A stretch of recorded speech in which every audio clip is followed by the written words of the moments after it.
नारदादियोगिवृन्दवन्दितं दिगम्बरं काशिकापुरादिनाथ कालभैरवं भजे।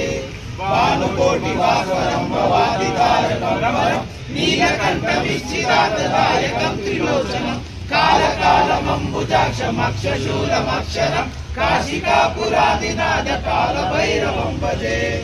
शूलटङ्कपाशदण्डपाणिमादिकारणं श्यामकायमादिदेवमक्षरं निरामयं भीमविक्रमं प्रभुं विचित्रताण्डवप्रियं काशिकापुरादिनाथ कालभैरवं भजे।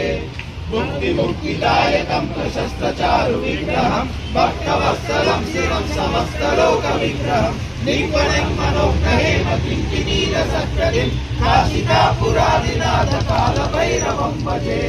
धर्मसेतुपालकं त्वधर्ममार्गनाशकं कर्मपाशमोचकं सुशर्मदायकं विभुं स्वर्णवर्णकेशपाशशोभिताङ्गमण्डलं काशिकापुरादिनाथ कालभैरवं भजे।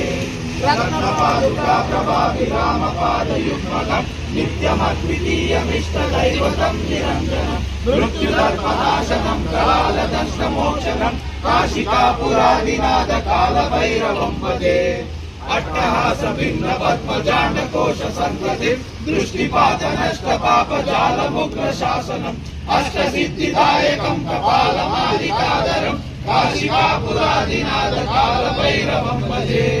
भूतसङ्गनायकं विशालकीर्तिदायकं काशीवासिलोकपुण्यपापशोधकं विभुं नीतिमार्गकोविदं पुरातनं जगत्पतिं काशिकापुरादिनाथ कालभैरवं भजे।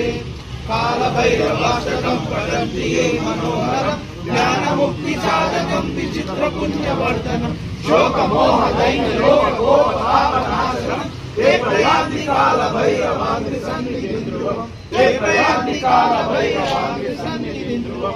श्रीमद् शंकराचार्य बोल काल भैरव भगवान की जय।